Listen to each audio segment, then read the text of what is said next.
करना नर्सरी वसावनारा तारक तीर्थंकर स्वामी भगवान महावीर महाराजा साधना जीवननी अंदर क्षमता समाधिना शिखर पर कई रीते प्रतिष्ठित थया ए अंगेना 5 मुद्दा गई काले आपणे विचारेला हता।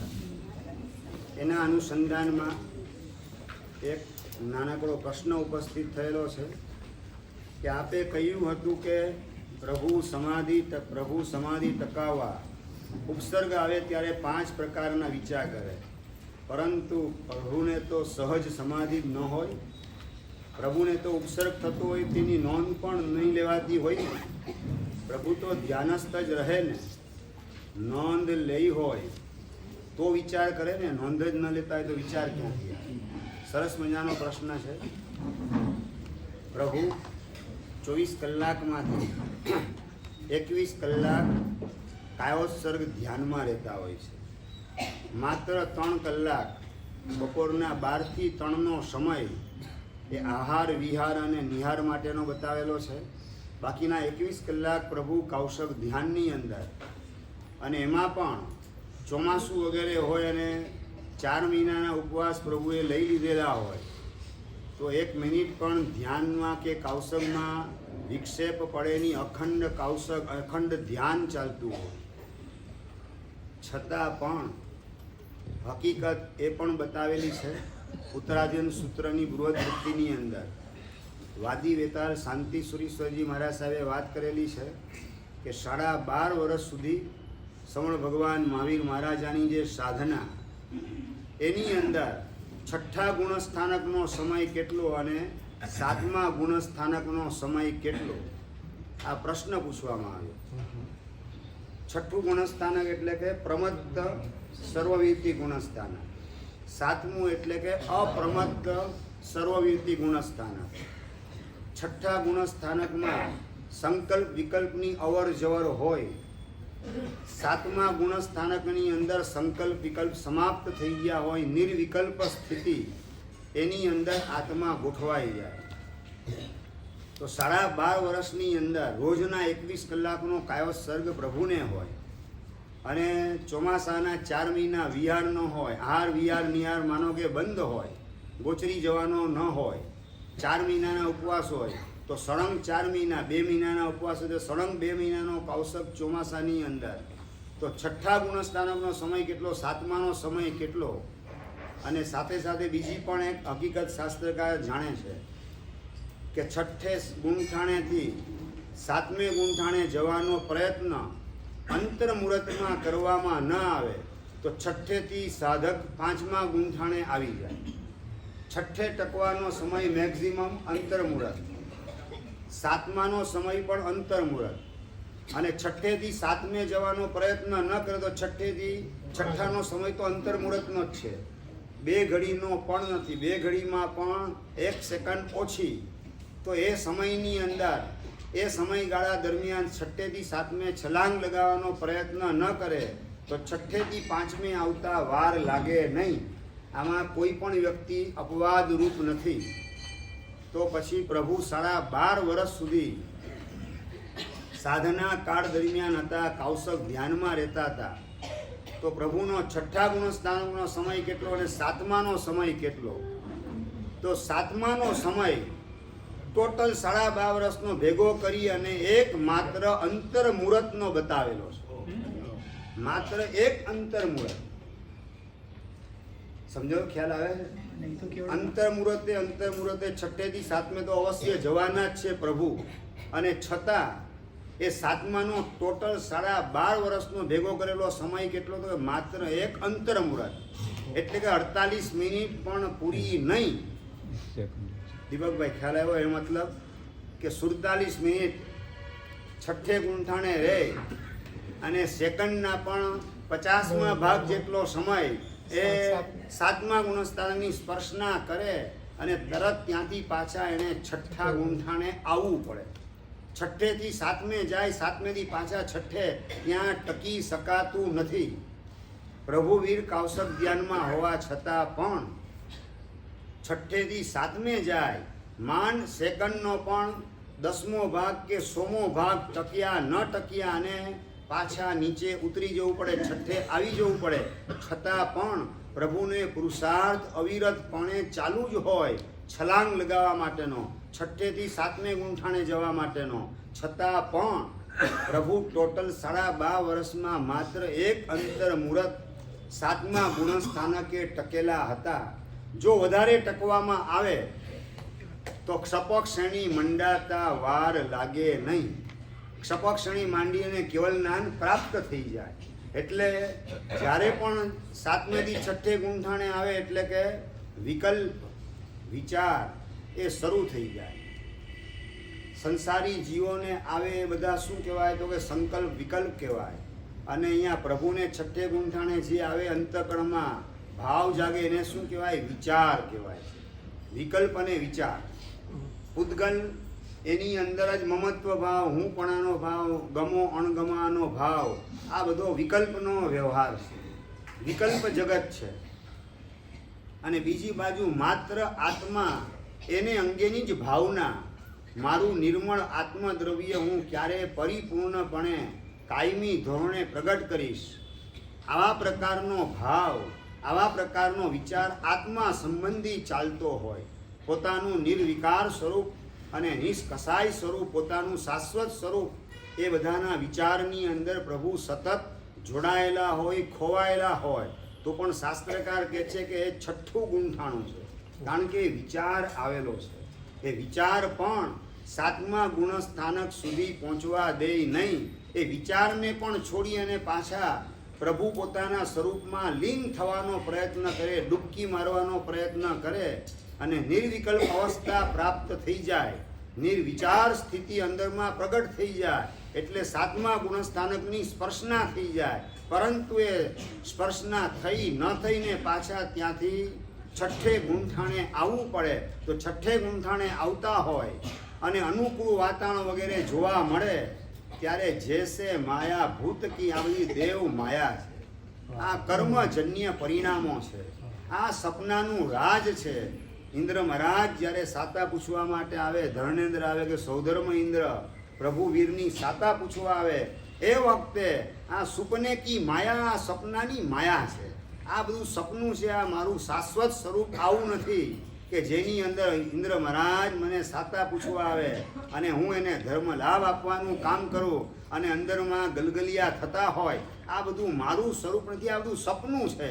અને ગલગલિયાનો સ્પર્શ એનાથી પ્રભુ બચી જાય છે. આ સપનું છે. એવા પ્રકારનો અભિગમ અંદરમાં સ્થિર કરેલો હોવાથી એટલે જ્યારે પણ વિકલ્પ દશામાં આવે એટલે કે છઠ્ઠે ગુંઠાણે ભગવાન ગોઠવાઈ જાય એ વખતે કર્મજન્ય પરિણામોની અંદર ખેંચાઈ ન જવાય માટે આવા અલગ અલગ પ્રકારના ઇન્દ્ર ઝાડ સમાન, માયા ઝાડ સમાન આ પૂતગલ જગત છે. બીજા નંબરની અંદર આ સપનું છે. ત્રીજા નંબરની અંદર દેવ માયા છે. ચોથા નંબરમાં આ બધો પંખીનો મેળો છે. અને 5મા નંબર જ્યારે ઉત્પલ અને ઇન્દ્ર શર્મા અષ્ટાંગ મહાનિમિત્તના પારગામી શૂલપાણી યક્ષ એના દ્વારા થયેલો ઉપસર્ગ ને ઉપસર્ગને અંતે પ્રભુને આવેલા 10 સપના, એમાંથી 8 સપનાનો ફલાદેશ બતાવે અને 2 સપના એના ફળ પ્રભુ મને ખ્યાલમાં આવતા નથી. તો આપ એ સપનાના ફળને પ્રકાશો. ગામ આખું ભેગું થયેલું છે અને એ વખતે સપનાના ફલાદેશ બતાવતા બતાવતા પણ પ્રભુના હૈયામાં, અંતઃકરણની અંદર, પ્રભુના અભિપ્રાયની અંદર તો લોકો પ્રભુની વાવા કરવા માટે તૈયાર થયેલા છે. એ વખતે પ્રભુના અભિપ્રાયની અંદર આ બધો પંખીનો મેળો છે હમણાં વિખેરાઈ જવાનો છે. આમાં મારું કહી શકાય એવું કોઈ નથી. આવો અભિપ્રાય અંતઃકરણની અંદર જીવંત રાખી અને પ્રભુ 2 સપનાના ફલાદેશ પણ દેખાડવાનું કામ કરે છે. એટલે વ્યવહાર જગતમાં પણ આ રીતે જોડાવાનો ક્યાંક અવસર આવે એ વખતે પણ આ 5માંથી એકાદ અભિગમ એના માધ્યમથી પોતાની અલિપ્ત દશા, પોતાની અસંગ દશા, પોતાની પરમ વિરક્ત દશા અને નિર્વિકાર દશા એની અંદર ટકી રહેવા માટે પ્રભુ સતત જાગૃત હોય છે. આ પ્રકાર માટે 5 પ્રકારના દ્રષ્ટાંત, 5 પ્રકારના અભિગમની ગઈકાલે વાત કરેલી હતી. એટલે પ્રભુ 24 કલાક કાવસક ધ્યાનમાં કદાચ ચોમાસામાં હોય, શેષકાળની અંદર 21 કલાક કાવસક ધ્યાનમાં હોય તો પણ સ્વવિચાર દશા જ્યારે આવતી હોય ત્યારે આવા પ્રકારના અભિગમ, આવા પ્રકારના વિચાર બિંદુઓ એને હૃદયની અંદર સ્થિર કરવાનું કામ કરે, પોતાના અભિપ્રાયને અત્યંત નિર્મળ કરવાનું કામ કરે, જેના કારણે કર્મ જગતમાં, પૂતગલ જગતની અંદર ક્યાંય પ્રભુ લેવાય ન જાય, ખેંચાય ન જાય. નિર્વિચાર ભૂમિકામાં કેટલો સમય રહેવું પડે કે સામે આવી જાય એવું કંઈ? હા, નિર્વિચાર ભૂમિકા છઠ્ઠે ગુણસ્થાનક રહેલો સાધક આત્મવિચાર કરતા કરતા, આત્મવિચારને છોડી અને જેનો વિચાર કરવામાં આવે છે એની અંદર સ્થિર થઈ જાય ત્યારે નિર્વિચાર દશા આવે, સાતમા ગુણસ્થાનકની સ્પર્શના થઈ જાય. પણ એ નિર્વિચાર દશા એ લાંબો સમય ટકે પછી આવે કઈ તો કે સાતમા ગુણસ્થાનકની સ્પર્શના. કારણ કે નિર્વિચાર દશા વખતે પણ શાસ્ત્રકાર કહે છે કે પ્રગટપણે વિકલ્પ આપણા મનમાં વર્તતા ન હોવા છતાં પણ સૂક્ષ્મ વિકલ્પો છઠ્ઠા ગુણસ્થાનકની ચરમ સીમાએ, ક્લાઇમેક્સ ઉપર જ્યારે પહોંચે ત્યાંથી આમ સાતમે છલાંગ મારીને પહોંચવું બહુ સરળ હોય એવી સ્થિતિમાં હોય ત્યારે પ્રગટ રીતે નિર્વિચાર દશા દેખાતી હોય, પણ અપ્રગટપણે સૂક્ષ્મ વિચારો, અપ્રત્યાખ્યાની કશાય, પ્રત્યાખ્યાની કશાય જન્ય, સાતમા છઠ્ઠે ગુંઠાણે હોય એટલે પ્રત્યાખ્યાની કશાય એને પણ કંટ્રોલમાં લાવે છે, પરંતુ સંજ્વલન કશાય એનાથી ઉત્પન્ન થનારા સૂક્ષ્મ વિકલ્પો એ વખતે વિદ્યમાન હોય છે અને એ વિદ્યમાન વિકલ્પો પોતાના અનુભવની અંદર નથી આવતા, પોતે એને પકડી શકતો નથી, એટલે નિર્વિચાર સ્થિતિ કહેવાય. પણ એમાં ટકવાનો પ્રયત્ન કરતા કરતા એ સાતમા ગુણસ્થાનકની સ્પર્શના કરી લે અને સાતમા ગુણસ્થાનકનો સમય વધારે સમય રહેવાનો નથી, ત્યાંથી પાછો તરત જ છઠ્ઠે આવી જાય, પાછી નિર્વિચાર દશામાંથી સ્વવિચાર દશાની અંદર ગોઠવાઈ જાય અને એ સ્વવિચાર દશામાં પણ પાછા આત્માના ભાવો, આત્માના સ્વરૂપનું ચિંતન મનન એની અંદર જ ટકી રહેવા માટેનો પુરુષાર્થ પ્રભુનો સતત ચાલુ અને ચાલુ હોય છે. એટલે આપણે નિર્વિચાર દશા એની અંદર પહોંચવાનો પ્રયત્ન કરવાના બદલે આત્મવિચાર એની અંદર રહેવા માટેનો અભ્યાસ વધારે કરવાનો છે. કારણ કે જ્યાં સુધી આત્મ સ્વરૂપની સ્પષ્ટ વિચારણા દ્વારા આત્મ સ્વરૂપનો નિર્ણય નહીં કરેલો હોય તો કર્મજન્ય પરિણામોની અંદર જોડાઈ જવાની શક્યતા વધી જાય છે અને કર્મજન્ય પરિણામોમાં જોડાયા પછી એને લંબાવવાનો પુરુષાર્થ, એમાં તન્મય થવાનો પુરુષાર્થ અને એમાંથી જ આર્ત ધ્યાનને રૌદ્ર ધ્યાનમાં ક્યાં જોડાઈ જવાય એની ગતાગમ આપણને પણ ન ખબર પડે એટલું નહીં, ક્ષાયિક સમકીતી જેવાને પણ ખબર ન પડે. કેવી સરસ મજાની અનુમોદનાની ભાવધારા એની અંદર ક્ષણિક મહારાજ ગોઠવાઈ જાય છે. ધન્ય છે અભય કુમારને કે સંસારને અલવિદા કરીને નીકળી ગયા, ધન્ય છે મેઘ કુમારને અને પ્રભુ વીરની કેવી મારા ઉપર કૃપા દ્રષ્ટિ કે પ્રભુ જે છે ડગલે ને પગલે મારા અંતરમાં પ્રભુના દર્શનના ભાવ હોય એના કારણે એક નહીં, બે નહીં, ત્રણ નહીં, 14 ચોમાસા મારા જેવા પામરના ઉદ્ધાર માટે પ્રભુએ કર્યા. થેન્ક્સ એ લોટ, ધન્યવાદની લાગણી પ્રભુ પ્રત્યે પહોંચાડે. અભય કુમારને મેઘકુમાર વગેરેની અનુમોદનામાં જોડાય અને એ જોડાતા જોડાતા ક્યાં અચાનક કોણિકની યાદ આવે અને શું સમજે જ કોણિક એના મનની અંદર, તરત જ એ આર્ત ધ્યાનમાંથી રૌદ્ર ધ્યાન એમાં ક્યાં જોડાઈ ગયા, ખોવાઈ ગયા, તણાઈ ગયા એની એમને પણ ખબર પડી નહીં અને એ તણાઈને સીધા ત્યાંથી પેલી નરકની અંદર ગોઠવાઈ ગયા. એટલે ક્ષાયિક સમકીતી જેવાને પણ સંકલ્પ વિકલ્પ એને જો લંબાવામાં ગોઠવાઈ જાય તો પાછા આર્ત ધ્યાનને રૌદ્ર ધ્યાનમાં જોડાતા વાર લાગે નહીં. તો જેના હજુ સંકિતના ઠેકાણા નથી, વ્યવહાર સંકિતના પણ ઠેકાણા જેના ન હોય એવી વ્યક્તિ એમને એમ નિર્વિચાર દશામાં બેસવાનો પ્રયત્ન કરે તો એ નિર્વિચાર દશાની અંદરમાં જે કંઈ પણ કુસંસ્કારો પડેલા છે એ બધા તળિયેથી ટોચ ઉપર, સપાટી ઉપર આવી અને આપણા ઉપર પોતાનો કબજો પ્રસ્થાપિત કરે એવી સંભાવના ઘણી બધી વધી જાય છે. એટલે આપણે નિર્વિચાર દશા કે નિર્વિકલ્પ દશા એના તરફ જવાના બદલે સવિચાર દશા પણ કહી દો. આત્મવિચારણા પ્રગટે જ્યાં સુવિચારણા. જ્યાં સુવિચારણા એટલે કે આત્માના જ વિચાર. અત્યારે મારા મનમાં જે પરિણામ ચાલી રહેલા છે એમાં કયા કયા કર્મના ભાવો ભળેલા છે અને કયા પ્રકારના ક્ષયોપસમ ભાવો ભળેલા છે એનું એનાલિસિસ મારે કરવું છે. કર્મના ભાવો એટલે ઔદૈહિક ભાવ. આ દીકરો બરાબર છે પણ વહુ બરાબર નથી. આ ગમો ને અણગમો શરૂ થયો. આ વિચાર લાંબા ચાલે એ વખતે તરત અટકી આ વિકલ્પ છે. આ સંકલ્પ વિકલ્પમાં આપણે આમાં કર્મજન્ય ઔદૈહિક ભાવ એનો હિસ્સો કેટલો છે અને ક્ષયોપસમ ભાવ એની અંદર કેટલા પ્રકારનો જોવા મળે છે એનું એનાલિસિસ કરવાની અંદર ગોઠવાઈએ. અને જે ઔદૈહિક ભાવ ગમો ને અણગમો એ ઔદૈહિક ભાવ છે એને આપણે ખંખેરીએ. એ ઔદૈહિક ભાવમાં ખંખેરવું એટલે કે ઔદૈહિક ભાવમાં જોડાવા બદલ આપણો આ અપરાધ છે, આપણી આ ભૂલ છે, એના આત્મ સ્વરૂપને જોવા માટે મેં તૈયારી કરી નહીં.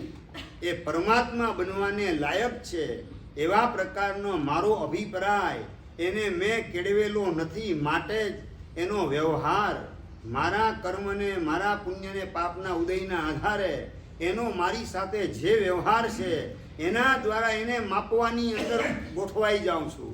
એટલે ઔદૈહિક ભાવની અંદર હું જોડાઈ જાઉં છું, ખોવાઈ જાઉં છું. This is wrong.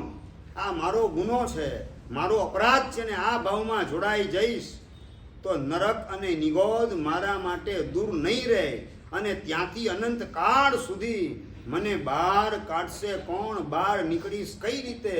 આવી આત્મ વિચારણા આવે. આત્મ જગતની અંદર જવા માટેના વિચાર અંદરમાં પ્રગટ થાય અને મારા પ્રભુ કહે છે કે તું એને ગમો અને અણગમો ઊભો કરવા દ્વારા આ સારો દીકરો મારો સારો અને વહુ મારી ખરાબ આવો અભિપ્રાય આપવા દ્વારા આર્ત ધ્યાન રૌદ્ર ધ્યાનમાં જોડાઈ રહેલી છે.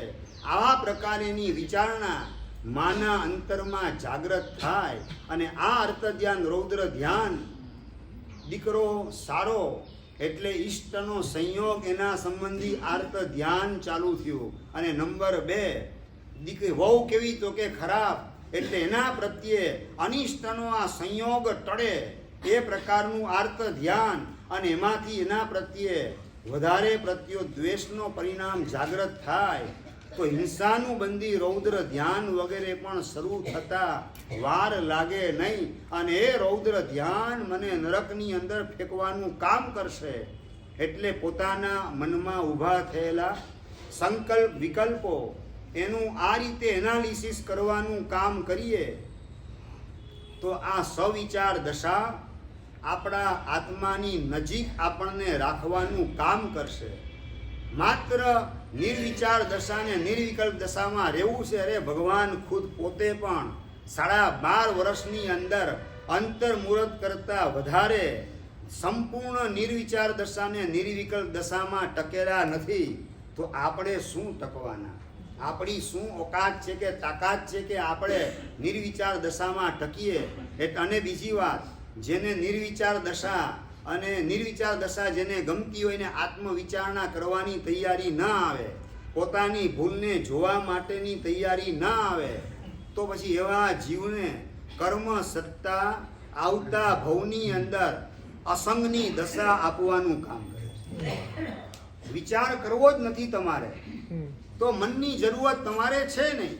તો એકેન્દ્રિયમાં વિકલેન્દ્રિયમાં ગોઠવાઈ જાઓ, પંચેન્દ્રિયમાં પણ અસંગની પંચેન્દ્રિયમાં ગોઠવાઈ જાઓ. મનુષ્ય સમૂર્ચિમ મનુષ્ય અને સમૂર્ચિમ પંચેન્દ્રિય તિર્યન એની અંદર ગોઠવાઈ જાઓ. તમને ઇન્સ્ટ્રુમેન્ટ આટલું ઊંચામાં ઊંચું ઇન્સ્ટ્રુમેન્ટ આપેલું છે કે જે ઇન્સ્ટ્રુમેન્ટ સવિચાર દશાના માધ્યમથી આત્મવિચારણા કરતા કરતા કરતા આત્માની અંદર ડૂબકી લગાવવાની અને ડૂબકી લગાવવા માટે આત્મ સ્વરૂપનો યથાર્થ નિર્ણય હોવો અનિવાર્ય છે. અને નિર્ણય અનુભવના સ્તરનો હોવો એ કમ્પલસરી છે. તો જ આત્માની અંદર ડૂબકી લગાવી ક્ષપક્ષણી માંડી અને કેવલ જ્ઞાન પ્રાપ્ત થઈ શકે. આપણે બધા વિચાર જે કંઈ કરીએ છીએ એ પણ ઉપલબ્ધ છે, અને આત્મા સંબંધી જે કંઈ નિર્ણય કરેલો છે એ પણ ઉપલબ્ધ છે. હું આત્મા બોલવાનું કામ કરીએ છીએ, પણ મને ભૂખ બહુ લાગી છે, મને તરસ લાગી છે, મને થાક બહુ લાગ્યો છે. પાછા વિકલ્પમાં, આવા વિકલ્પમાં પાછા તન્મય થવાનું પણ ચાલુ છે. એટલે કે અભિપ્રાયની અંદર, સબકોન્શિયસ માઇન્ડની અંદર હું શરીર છું એવી દેહ ભાવ, એવી દેહ દશા, એવો દેહાધ્યાસ, દેહાત્મ બુદ્ધિ એ અખંડ પડેલી છે. અને માત્ર ઉપલક મનની અંદર, બાહ્ય મનની અંદર, ઉપયોગ મનની અંદર આપણે શું વિચારીએ તો કે હું આત્મા છું. અંદરમાં હજુ એ ભાવને પહોંચાડવાનો બાકી છે. આપણા લબ્ધિ મનની અંદર હું આત્મા છું એ વિચારને પ્રસરાવવાનું કામ હજુ બાકી છે. એ 100 વખત આપણા ઉપયોગ મનમાં, બહિર્મનની અંદર હું આત્મા છું, હું આત્મા છું જાગૃતિપૂર્વક એ રટણ અને સ્મરણ કરતા હોઈએ તો 100 વખત કરેલા આત્મવિચાર, એમાંથી એકાદ કે બે વિચાર એ લબ્ધિ મનની અંદર, આપણા સબકોન્શિયસ માઇન્ડની અંદર પ્રવેશ કરે. અને એ સબકોન્શિયસ માઇન્ડની અંદર આવા 2-5 વિચાર પ્રવેશ કરે, પણ એ કેવા હોય? માટલું હોય, એના ઉપર 2-4 પાણીના ટીપા પડે અને શોષાઈ જતા વાર લાગે નહીં. એમ એ 2-5 વખત કરેલા વિચાર અંદરમાં શોષાઈ જતા વાર લાગે નહીં. કારણ કે આપણું લબ્ધિ મન એ અનંતાનુમંદી કષાયની આગથી સંતપ્ત છે, અત્યંત ઉકળી રહેલું છે. અને એની અંદર આવા વિચાર એને સુકાતા વાર લાગે નહીં. એ સેંકડો વખત, હજારો વખત ને લાખો વખત આવા વિચારો અંતરમાં, લબ્ધિ મનમાં પ્રવેશ કરે, ત્યારે એ અનંતાનુમંદી કષાયની આગ કંઈક ઠંડી પડે, અનંતાનુમંદીની આગ ઓલવાય, અને હું આત્મા છું, દેહ ભિન્ન શુદ્ધ ચૈતન્ય એ મારે પ્રગટાવવાનું છે. અત્યારે મારું સ્વરૂપ એ અશુદ્ધ ચૈતન્ય સ્વરૂપ છે, એમાંથી મારે શુદ્ધ ચૈતન્ય રૂપે પરિણમવાનું છે, શુદ્ધ આત્મા રૂપે બનવાનું છે. પણ અત્યારે તો અશુદ્ધ પર્યાય, રાગ દ્વેષ મોહના પર્યાય, એમાં જ હું અટવાયેલો રહું છું. આ મારી ભૂલ છે, આમાંથી વહેલી તકે મારે બહાર નીકળવું છે. આ રીતે સ્વદોષનો સ્વીકાર અને દોષની અંદર હવે ફરીથી જોડાવું નથી, આવા પ્રકારનો અંદરનો અભિપ્રાય કેળવાતો જાય. અને આ રાગ વગેરે પરિણામો કરવા જેવા નથી, રાગ કરવા જેવા નથી, દ્વેષ કરવા જેવો નથી. આ પ્રકારના ભાવો વારંવાર ઘૂંટાતા જાય, ત્યારે ઓલી અનંતાનુમંદીની આગ જે અનાદિ કાળથી સતત ચાલુ છે, જ્યાં સુધી આત્મા ચોથા ગુણ સ્થાનકે ન પહોંચે, ત્યારે બીજા 5મા કર્મગંધમાં બતાવેલું છે કે અનંતાનુમંદી કસાયની આગ અનાદિકાળની નિગોદની ચાલુ છે. એ જ્યાં સુધી ગ્રંથિ ભેદ કરી ચોથા ગુણસ્થાનકની સ્પર્શના ન કરો, ત્યાં સુધી એ આગ 1 સેકન્ડ માટે શું, 1 સમય માટે પણ ઓલવાયેલી નથી. અનંતાનુમંદી ક્રોધ, માન, માયા, લોભ આ ધ્રુવ ઉદયી પ્રકૃતિ છે. ધ્રુવોદયી એટલે કે જેનો ઉદય ધ્રુવ છે, નિશ્ચિત છે. 1 સમય માટે પણ વચ્ચે વિરામ આવતો નથી, વચ્ચે ક્યાંય ભંગાણ પડતું નથી. કાં એ અનંતાનુમંદીનો ક્રોધ હોય, કાં માન, કાં માયા, કાં લોભ, 4માંથી 1 એનો ઉદય અનાદિકાળથી સતત ચાલુ ને ચાલુ. આવી ધ્રુવ ઉદયી પ્રકૃતિ, એના ઉદયની અંદર મારે જોડાવું નથી, ખેંચાવું નથી, તણાવું નથી, અને એમાં જોડાવાથી મને કોઈ લાભ નથી. આવી ભાવના, આવી આત્મવિચારણા સતત કરશું તો પેલી અંદરની આગ ઓલવાય તેવી શક્યતા છે.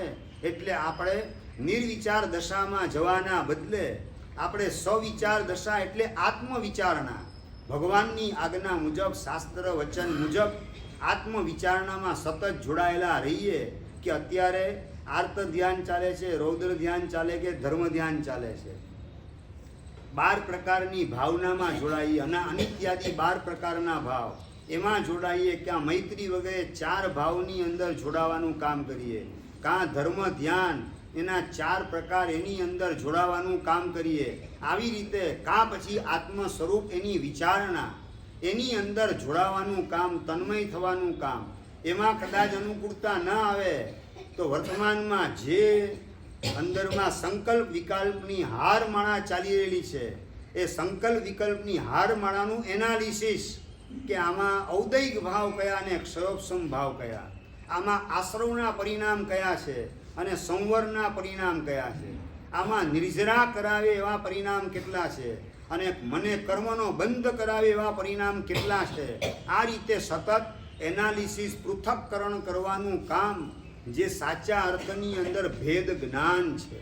આ ભેદ જ્ઞાનનો વિકલ્પાત્મક પુરુષાર્થ પ્રમાણિકપણે અંદરમાં સતત ચાલુ રાખવાનો છે. ભીતરમાં ભેદ જ્ઞાનનો આ સતત પુરુષાર્થ ચાલતા ચાલતા ચાલતા એ પર પરિણામો, પૂતગલના પરિણામો, કર્મ ઉદયના પરિણામો, એના પ્રત્યે નકારનો પરિણામ ઉઠે. આ મારું અસલી સ્વરૂપ નથી. એમાં જોડાવાથી, એમાં તન્મય થવાથી મને કોઈ લાભ નથી. મારે એમાં જોડાવું નથી. હવે હું એમાં નહીં જોડાઉં. જોડાવા લાયક આ ભાવ નથી. મારા આત્માનું એના દ્વારા હિત બિલકુલ થવાનું નથી. મારા આત્માનું અકલ્યાણ કરનારા, અહિત કરનારા, અપમંગળ કરનારા બધા ભાવો છે, એનો પડછાયો પણ મારે લેવો નથી. આવી સતત સવિચાર ધારા, વિચાર દશા એની અંદર આપણે સ્થિર થવાનો પ્રયત્ન કરીએ અને એમ કરતાં કરતાં પર દ્રવ્ય અને પર ભાવ એ બધા પ્રત્યે આપણે ઉદાસીન બનીએ. આગળ વધી અને વિભાવ પરિણામ એના પ્રત્યે પણ ઉદાસીન બની અને આપણે જ્યારે 12માં પૂર્ણપણે ઉદાસીન બનશું ત્યારે શાસ્ત્રકાર કહે છે ઉપયોગ જે પ્રત્યેક સમયે આત્મદ્રવ્યમાંથી પ્રગટ થાય છે એ પોતાનું ઘર શોધી લેશે. એ પોતાના ઉદ્ગમ સ્થાન તરફ વળી જશે અને પોતાના ઉદ્ગમ સ્થાન તરફ વળે એટલે ગ્રંથિ ભેદ અંતર્મુહૂર્તમાં થાય અને સમ્યક દર્શન મળ્યા વિના રહે નહીં.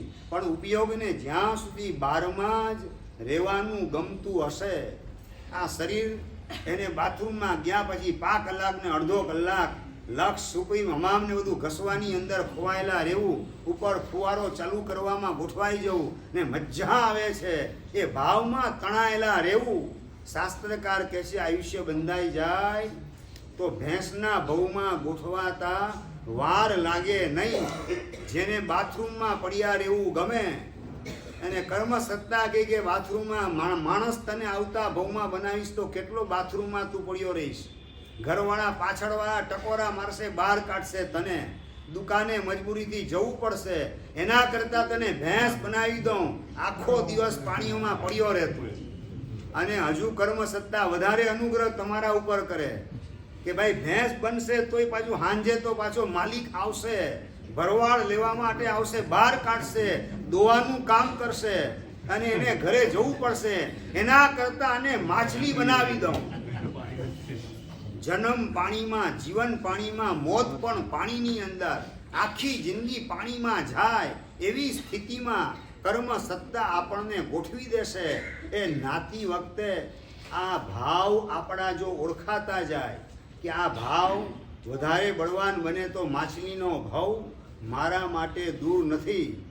માણસ અત્યારે મરીને કદાચ બીજી નરકે જાય, પણ માછલી એની અંદર જો હું ગોઠવાઈ ગયો, સ્વયંભૂ રમણમાં માછલા તરીકે ગોઠવાઈ ગયો અને નાના નાના માછલાઓને ખાવાની અંદર તન્મય થઈ ગયો તો સીધો ત્યાંથી 7મી નરકે જતા મને વાર લાગશે નહીં. આ બધી ગોઝારી દુર્ગતિની પરંપરામાં તાણીને મને ફિટ કરી દે એવા પ્રકારના સંકલ્પ વિકલ્પનો સ્પર્શ ભૂલે ચૂકે પણ મારે કરવો નથી. આવી અંદરમાં જેટલી જાગૃતિ વિચાર દશાને બળવાન બનાવી, વિચાર દશાના માધ્યમથી એટલે કે આત્મવિચારણાના માધ્યમથી અંદરમાં જ્ઞાન ગર્ભિત વૈરાગ્ય આપણે પ્રગટાવતા જઈએ, ઉપસમ ભાવ એને પણ અંદરમાં સ્થિર કરતા જઈએ અને એના માધ્યમથી અંતર્મુક્તા જેટલી પ્રગટ થતી જાય, અંતર્મુક્તા એટલે આત્માભિમુક્તા, આત્મ સન્મુક્તા એ જેટલી બળવાન બનતી જાય તેમ તેમ ગ્રંથિ ભેદ કરવાની દિશામાં આપણે આગળ વધી શકશું. સૌથી પહેલાં ગ્રંથિ પહોંચી પાડવાનું કામ, પછી ગ્રંથિ પહોંચી પડે પછી ગ્રંથિને ઓગાળવાનું કામ, અને ઓગાળતા ઓગાળતા છેલ્લી જે ગાંઠ રહેલી હોય એના ઉપર અપૂર્વ વીર્યોલ્લાસ આત્મવિચારણાનો કરવા દ્વારા એના ઉપર કુઠારા ઘાત થાય અપૂર્વ કરણનો, અને એના માધ્યમથી ગ્રંથિ ભેદાઈ જાય અને ચોથા ગુણસ્થાનકની સ્પર્શના થાય. સિદ્ધ ભગવંત જેવું પોતાનું સિદ્ધ સ્વરૂપ પોતાને અનુભવની અંદર આવી જાય.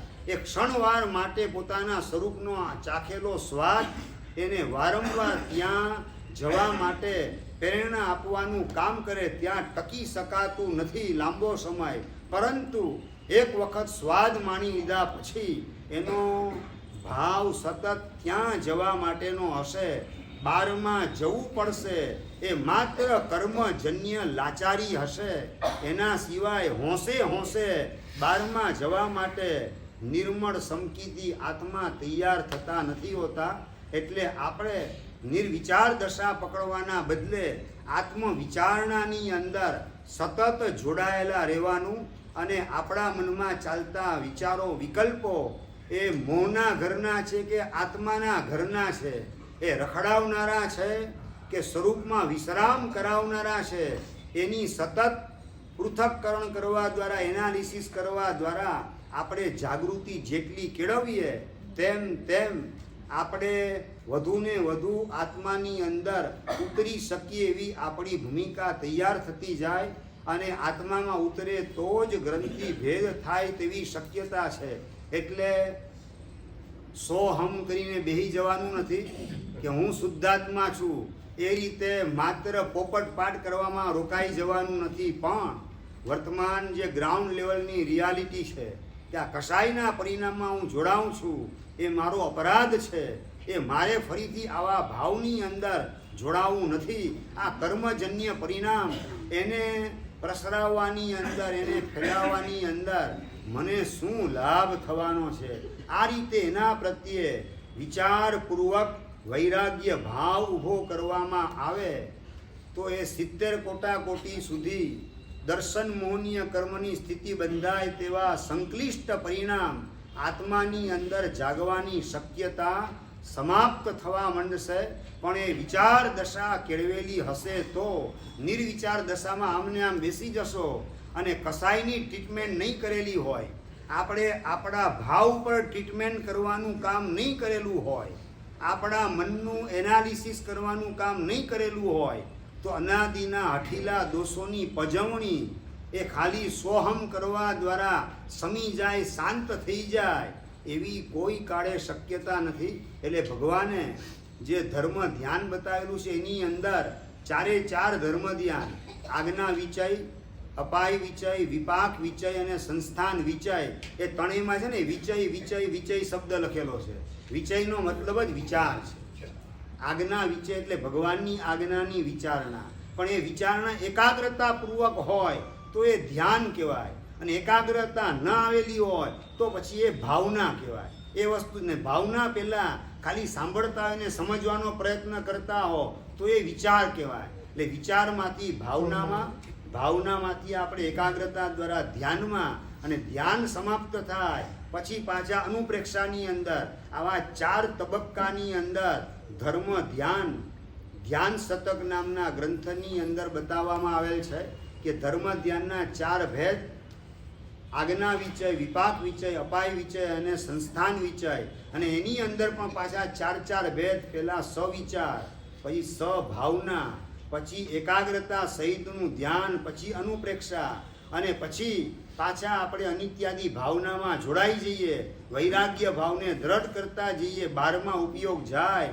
આખું જગત એ પૂદગલ જગત છે, આંખેથી દેખાય છે, કાનેથી સંભળાય છે, હાથ દ્વારા જે સ્પર્શાય છે, એ બધું માત્ર પૂદગલ જગત છે.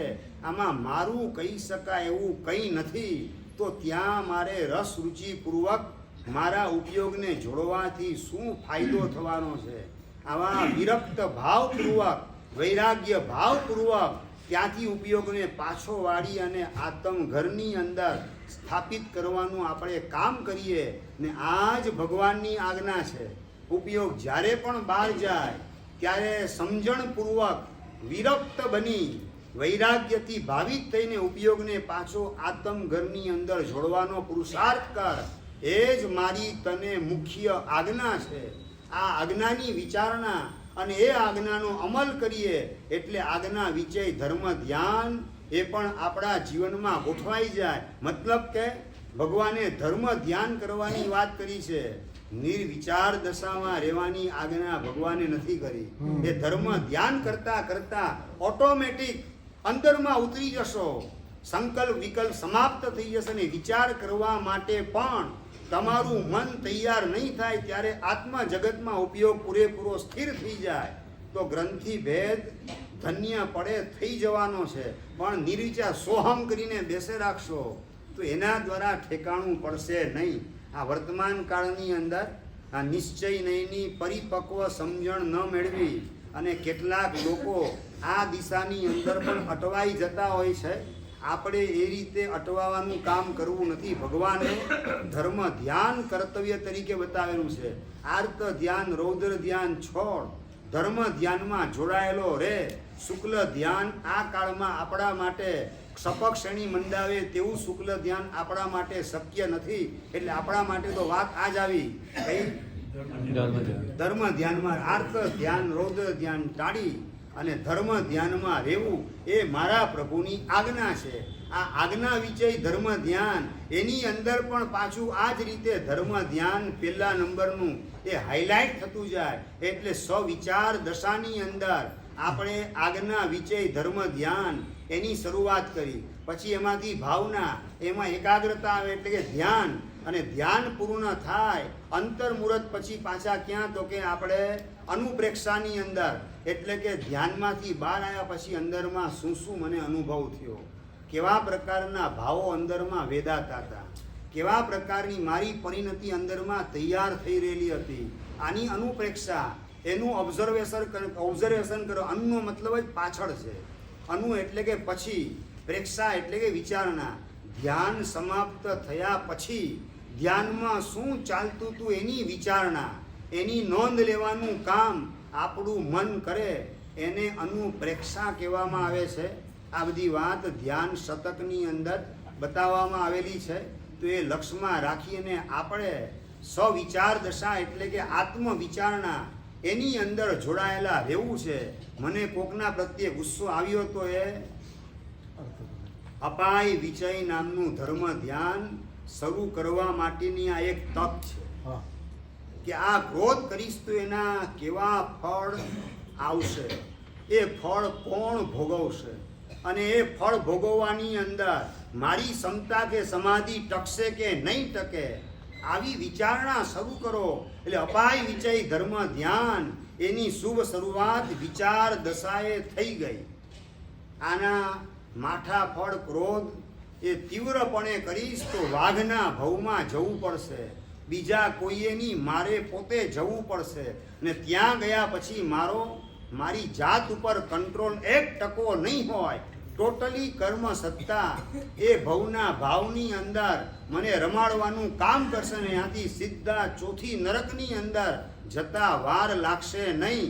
અને ત્યાં ગયા પછી મારું કામ હું કઈ રીતે કરીશ, પરમાત્માનું શાસન મળે, સંસ્કારી માતા પિતા મળે, દર વર્ષે જ્યાં સદગુરુનો સમાગમ થાય, જીનવાણીનું શ્રવણ થાય, અવારનવાર ભગવાનની પૂજા, સામાયિક પ્રતિક્રમણ, નવકારનો જાપ, આ બધી આરાધના કરવાની મળે. આ બધું હોવા છતાં પણ જો ગ્રંથિ ભેદનું કામ હું નથી કરી શકતો તો નરકની અંદર પરમાધામીના માર ખાતા ખાતા હું મારું કામ કઈ રીતે કરી શકીશ? ગ્રંથિ ભેદનો પુરુષાર્થ ત્યાં કઈ રીતે મારા માટે શક્ય બનશે? ત્યાં આર્ત ધ્યાન ને રૌદ્ર ધ્યાન એમાંથી હું બહાર જ નહીં નીકળી શકું તો કઈ રીતે મારું કામ ત્યાં હું કરી શકીશ?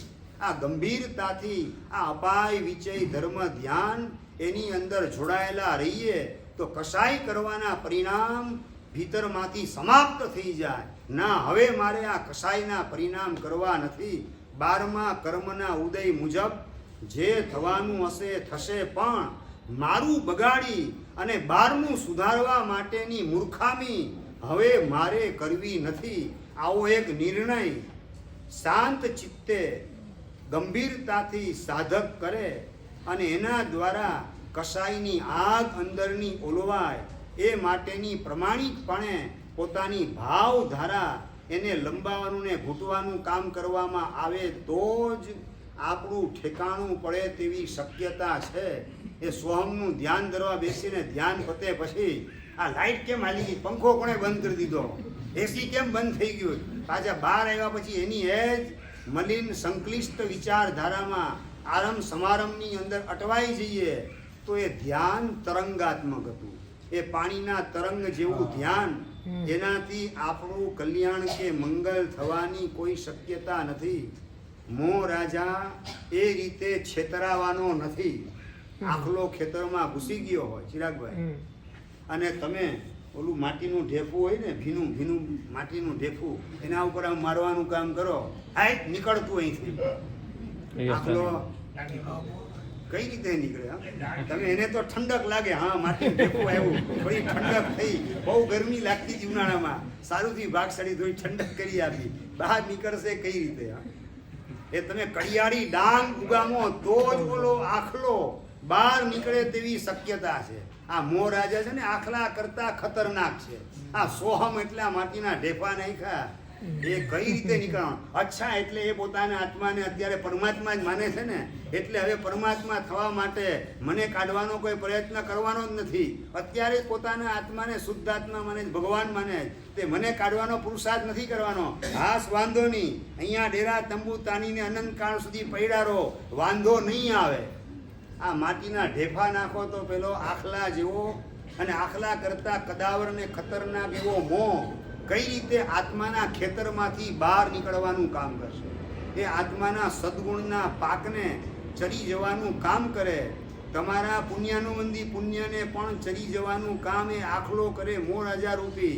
અને તમે માટીના ઢેફા એને ભીના મારે રાખો અને એને રહેવા માટેની આમંત્રણ પત્રિકા આપે રાખો, ઠેકાણું પડે કઈ રીતે? એટલે ભગવાન પણ 12.5 વર્ષ સુધી સાધનામાં હતા ને રોજના 21 કલાક મિનિમમ કાવસર્ગ સાધનામાં હોય ત્યારે પણ ભગવાન મોટા ભાગે સ્વવિચાર દશા એટલે ધર્મ ધ્યાન એની અંદર જોડાયેલા હોય. અને કાં પછી પોતાના પૂર્વભવનું સુત જ્ઞાન જે લઈને આવેલા હોય, જેમ કે ઋષભદેવ પરમાત્મા 14 પૂર્વના ત્રીજા ભવની અંદર 14 પૂર્વધર હતા. એ 14 પૂર્વધરમાંથી કંઈક ઘટાડો થયો અને દેવલોકની અંદર 14 પૂર્વ જેટલું જ્ઞાન સરવારસિદ્ધ વિમાનમાં લઈ ગયા અને 33 સાગરોપમ સુધી એનું પારાયણ ચિંતન મનન કરવાનું કામ કર્યું, ટકાવવાનું કામ કર્યું. અને મરુદેવા માતાની કુક્ષીમાં આવ્યા ત્યારે પણ 14 પૂર્વ લઈ અને માતાની કુક્ષીમાં આવેલા હતા. અને દીક્ષા લઈને 1000 વર્ષની સાધના કરી ત્યારે 14 પૂર્વનું પારાયણ એની અંદર પોતે જોડાયેલા હોય. આ રીતે કાં પોતે શ્રુતની અનુપ્રેક્ષા એમાં જોડાયેલા રહે, કાં જગતના જીવોના કલ્યાણને મંગલની કરુણા ભાવના એની અંદર જોડાયેલા રહે, કાં પછી એ ધર્મ ધ્યાન વિપાક વિચય, અપાય વિચય, સંસ્થાન વિચય એની અંદર જોડાયેલા રહે. એટલે એ પણ સ્વવિચાર દશામાં જ હોય છે, નહીં કે નિર્વિચાર દશા ને નિર્વિકલ્પ દશા. કારણ કે સંઘની પંચેન્દ્રિય પણ મળેલું છે, મન આપણને ઇન્સ્ટ્રુમેન્ટ તરીકે મળેલું છે, એ આ સાધન તરીકે જરૂરી છે માટે મળેલું છે. એનો ઉપયોગ જો કરીએ જ નહીં તો અસંગની દશા આવતા વાર લાગે નહીં. એટલે ભગવાને પણ સતત આવી 12.5 વર્ષની અંદર 6ઠ્ઠા ગુણસ્થાનકની મહત્તમ સ્પર્શનાનો કાળ એની અંદર ધર્મ ધ્યાન શ્રુતની અનુપેક્ષા, શ્રુતનું પારાયણ ચિંતન વગેરે કરવા દ્વારા સ્વવિચાર દશામાં રહેલા હતા.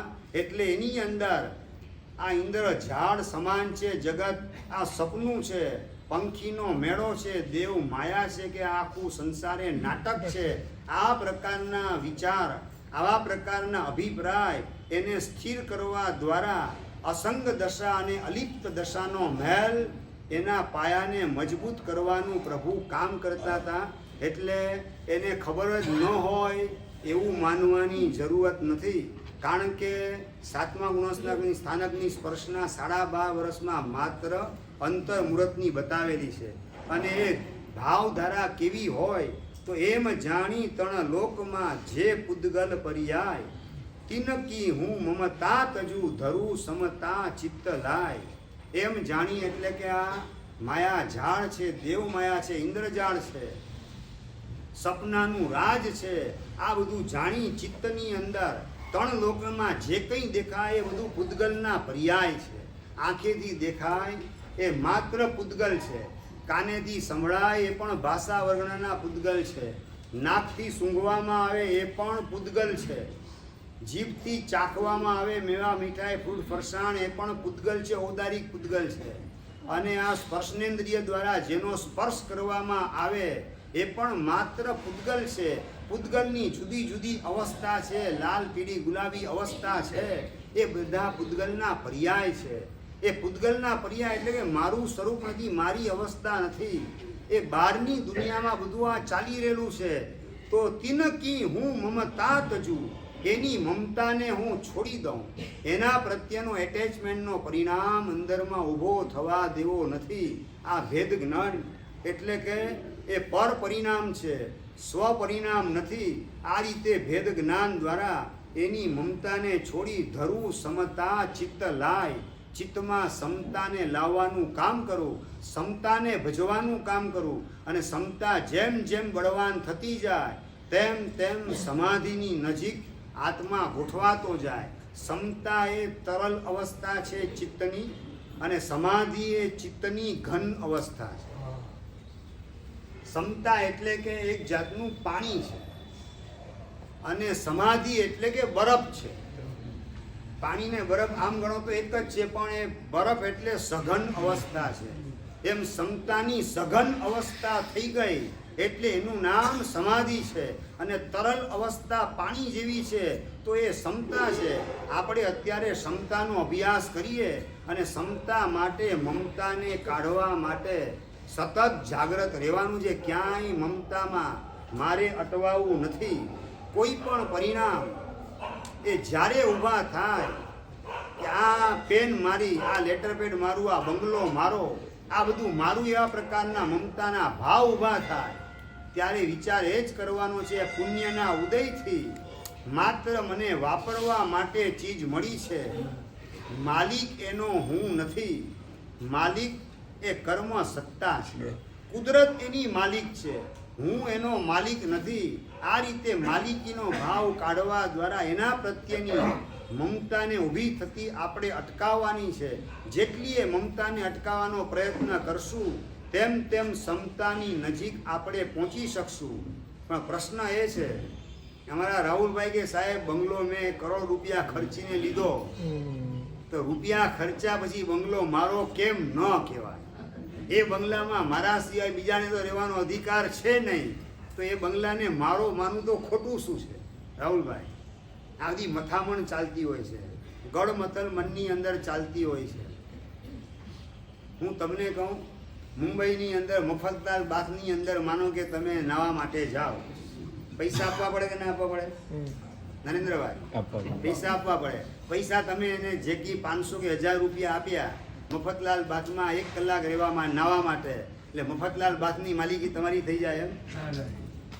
1 કલાક માટે હિરેનભાઈ, 1 કલાક માટે માલિકી કરી માલિકી નહીં ચાલે. 1 કલાક માટે યુઝ કરવા તમને મળે છે, પાછા તમે એમ કહો કે મેં ટિકિટ લીધી છે એટલે મને એકલાને જ ના મળે, બીજા બધાને બહાર કાઢી નાખો, તો પણ તમારી એ વાત કોઈ સાંભળવા તૈયાર થવાનું નથી. બધા પોતપોતાની રીતે એમાં ભૂસકો મારે. તમારું માથું ફૂટી ન જાય કોકની આરે અથડાવા દ્વારા, એની જવાબદારી તમારા માથે છે, બીજા કોઈના ઉપર નહીં. પૈસા તમે ખર્ચેલા છે, ટિકિટ લીધેલી છે, વાત સાચી, પણ માલિકી તમારી હોજ ઉપરની નથી. એમ પૈસા ખર્ચેલા છે, બંગલો લીધેલો છે, વાત સાચી, પણ માલિકી તમારી બંગલા ઉપર નથી. તમને 70, 80, 90 વર્ષ માટે એ બંગલો વાપરવા માટે મળેલ છે લીઝ ઉપર, ઓનરશીપ ઉપર એ બંગલો નથી. તમને જે મળેલ છે થોડાક સમય પૂરતો મળેલો છે. બસ આ જાગૃતિ અંદરમાં આવે તો એના પ્રત્યેની મમતાનો ભાવ ઓગળતો જાય. એટલે પૈસા ખર્ચેલા છે માટે મારું છે એમ માનવાની જરૂરત નથી. શું બોલો છો? હા બોલી હા, વાંધો નહીં, બોલો. જે વિકલ્પ આવ્યો એ રજૂ કરી દો. એ બંગલો મારો પરિવાર જ વાપરો. એ બંગલો મારા પરિવાર, હા, એ પ્રશ્નનો પણ જવાબ. એ બંગલો છે ને માત્ર તમારા પરિવારના સભ્ય નહીં, તમારા પરિવારના સભ્યો ઉપરાંત સેંકડો મચ્છરને પણ છૂટ છે વાપરવાની. સેંકડો ઉધઈ ઉત્પન્ન થઈ જાય દિવાલમાં, એ લોકોને છૂટ છે. સેંકડો માકડ બેડરૂમની અંદર ઊભા થઈ જાય, એને છૂટ છે. અને ઉંદરને, છછુંદરને ઉંદરડી, આ બધાને છૂટ છે. એકેયને તમે આ એકને છૂટ નથી, એકેયને એમ બોલી શકતા નથી. બરાબર, બધા અંદર ઘૂસે છે. અને દિવાલમાં ઘૂસી ગયેલા તમારી જાણ બહાર તમારા બંગલાનો બેફામ ઉપયોગ કરી અને સડાવવાનું પણ કામ દિવાલને કરતા હોય છે ઉદય વગેરે જીવો. એટલે આ નસો છે ને ઉતારી નાખવાની જરૂર છે. આ નસો જે છે એ જ આપણા દુઃખનું કારણ છે. આ મોની મદિરા, આ છે ને, આ દારૂ પીધે રહીને થપ્પડ મારે નસો ઉતરે ને, બસ આ જીનવાણીની આ થપ્પડ લાગે. અને નસો આપણો અંદરનો ઉતરવો જોઈએ કે ખરેખર મારું સમજવું છું એ માત્ર મારી ભ્રમણા છે. સાહેબ, વ્યવહારમાં કોઈ પૂછે શું કહેવાનું? હા, વ્યવહારથી કોઈ પૂછે વ્યવહારમાં પૂછે આ બંગલો કોનો, હા. ધર્મના બંગલો કોનો પૂછે, કે વ્યવહારથી તમે ભલે કહો કે આ બંગલાના મેં 1.5 કરોડ ખર્ચેલા છે એમ બોલો. આ 1.5 કરોડ રૂપિયા મેં ખર્ચેલા જ બંગલા માટે. એમાં સામાવાળાને જે સમજવું એ સમજી જાય. નહીં સમજાયું? નામ છે. 1.5 કરોડ આ ખર્ચેલા છે એ સામાવાળાને એમ પણ સમજાય કે આ 1.5 કરોડ 7 ક્ષેત્રમાં વાપરવાના બદલે આવી આવું પણ સમજે વિવેકી સામેવાળો તો સમજી જાય. અને નંબર 2, આનો માલિક કોણ છું એ હું છું એવું એ વ્યવહારથી એને સમજવું હોય તો ભલે સમજવો. એ મારી મૂર્ખામી હવે સમજવી કે માલિકી સમજવી એની સમજણ ઉપર આપણે છોડવાનું કામ કરીએ. આપણે તો જે સત્ય હકીકત છે જણાવીએ કે 1.5 કરોડ ખર્ચેલો છે આ બંગલાની પાછળ. સમજાય છે બરાબર? આપણે મેહુલભાઈ, આપણે આ મૂર્ખામી કરી એવું પણ આપણને અંદરમાં કેટલું લાગે. આપણું પુણ્ય માત્ર આ લોકની અનુકૂળતા ભોગવવાની અંદર ખર્ચી નાખીએ, પરલોકનો વિચાર પણ ન કરીએ. અને વોટ નેક્સ્ટ, અહીંથી અચાનક હાર્ટ બેસી ગયું, પરલોકમાં જવાની ઘડી આવી ગઈ, પરલોકમાં ગયા તો આમાંનું કયું તમારી પાસે કયું સાધન આવવાનું, કોણ પરિવારના મેમ્બર આવવાના છે, આ બધું સત્ય જાણવા છતાં મદિરાનો નશો, મોહનો નશો ઉતરતો નથી. માટે આ બધું હું અને મારું એ માયા ઝાડ ફેલાવવાનું કામ ચાલુ છે. માત્ર તમે ઉપયોગ કરો છો, માલિકી તમારી નથી. શિયાળાની અંદર ઘરની બહાર ગેલેરીમાં તડકો આવતો હોય ને તમે બેસો, અને અથવા તો રસ્તામાં નીચે ઓટલા ઉપર બેઠા હો ને તડકો આવે છે, તમે તડકો મારી માલિકીનો. હિરેનભાઈ કહી શકો? તમે તડકામાં બેઠા છો એટલું કહો બરાબર, પણ હું એનો ઉપયોગ કરું છું 1/2 કલાકથી, એટલે આ તડકો મારી માલિકીનો. કઈ રીતે કહી શકાય? ભલે તમારા પુણ્યના ઉદયથી તડકો તમારા ઘર પાસે આવેલો છે, તમે એનો ઉપયોગ કરો છો, પણ માલિકી એના ઉપર આપણે સ્થાપિત કરી શકતા નથી. તમે ગેલેરીમાં બેઠા હો અને પવનની ઠંડી લહેરથી પસાર થાય, એનો તમે ઉપયોગ કરતા હો. એ ઠંડી પવનની લહેર તમે ઊભા એ વખતે આવી, શેના કારણે? તમારા પુણ્યોદયના કારણે આવી, અને એનો તમે ઉપયોગ કરો છો. પણ આ પવનનો હું માલિક કહી શકાય કે ન કહી શકાય? માત્ર નવીનભાઈ, એ પુણ્યના ઉદયથી આવેલી લહેરકીનો અનુભવ કરો છો, ભોગવટો કરો છો, એટલું બસ પર્યાપ્ત છે. એના ઉપર માલિકીનો દાવો રાખવા ગયા તો માર ખાવો પડશે. પવનની આસક્તિ, મમતા, મૂર્છા આવતા ભવમાં વાવકાઈનું બુકિંગ કરાવવાની અંદર આપણને ગોઠવી દે એવી ભાવધારા કે જેના કારણે આવતા ભવમાં વાવકાઈમાં ફિટ થઈ જઈએ, અને પછી એકેન્દ્રીયમાંથી બહાર નીકળવું એટલે ચિંતામણી રત્નને પ્રાપ્ત કરવા કરતાં પણ અતિ દુર્લભ ઘટના બની જાય. આવી સજા ભોગવવી ન હોય તો જરૂર પૂરતો ઉપયોગ અનાસક્ત ભાવે કરો, વૈરાગ્ય ભાવથી કરો, પણ એમાં મમતા, માલિકીનો ભાવ ભૂલે ચૂકે પણ ઊભો ન થઈ જાય. ગંગાએથી હરિદ્વાર પાસે રહેતો માણસ રોજ ગંગામાંથી પાણી લઈને આવે, ઘરમાં પાણી ભરે, પાણી પીવાનું કામ કરે, ત્યાં સુધી વાત બરાબર છે. આ ગંગા મારી કશ્ય પૈતૃકી જાહ્નવી, કોના બાપની માલિકીની ગંગા છે? ગંગા આપણી નથી. ઉપયોગ કરીએ છીએ ગંગાનો ત્યાં એટલું બોલીએ બરાબર છે, પણ ગંગા મારા બાપની ને મારી માલિકીની બોલીએ તો એ આપણી મૂર્ખામી છે. ઉપયોગ ભલે રોજે રોજ કરતા હો, એ રીતે તમારા રાજનગરના રસ્તાઓનો ઉપયોગ ભલે રોજે રોજ કરતા હો, પણ માલિકી તમારી છે એવું તમે બોલી શકતા નથી. સરકાર એ માલિક તરીકે પ્રસિદ્ધ છે. આપણે ગંગાનું પાણી પીએ પણ માલિકી આપણી નથી. માલિકીનો ભાવ રાખવા ગયા એટલે એ ગંગામાં અપકાય તરીકે કે માછલા તરીકે આપણે અવતાર લેવાનો દૂર નહીં હોય. તમે ઇલેક્ટ્રિસિટીનો રાતના ઉપયોગ કરો બરાબર છે, પણ એ આ બધા તેવકાઈના જીવ મારી માલિકીમાં, એ મારી માલિકીમાં કશું નથી. બગીચામાં લો ગાર્ડનમાં તમે ફરવા જતા હો એટલે ફરવા જાવને એનો ઉપયોગ કરો એ બરાબર છે, પણ એ આ લો ગાર્ડન મારી માલિકીનો, આવું બોલી શકાય કે ન બોલી શકાય? માત્ર તમે ફરવા જાઓ છો, ઉપયોગ કરો છો, ઠીક છે, પણ એમાં મમતા, માલિકીનો ભાવ, મૂર્છાનો પરિણામ, એ તો અનંત કાળનું રમણ ભમણ નવું ઊભું કરાવતા વાર લગાડશે નહીં. એટલે અહીંયા બતાવે છે કે તિનકી હું મમતા તજુ ધરું સમતા ચિત્તમાય. મારા ચિત્તની અંદર જે અનાદિકાળની મમતા પૂતગલના પર્યાયોની છે, પૂતગલની અવસ્થાઓની છે, મમતા છોડી સમતાને અંદરમાં ધારણ કરવું અને સમતાને વધુને વધુ દ્રઢ કરવાનું કામ કરવું, તો જ સમાધિ એનો આસ્વાદ માણી શકીશ. અને એના માટેની ઘણી બધી મહત્વપૂર્ણ વાત 72માં શ્લોકની અંદર 72મી ગાથામાં કહેવામાં આવશે. એની વિશેષ વાત અગ્રે વર્તમાન જો જીનાગના વિરુદ્ધ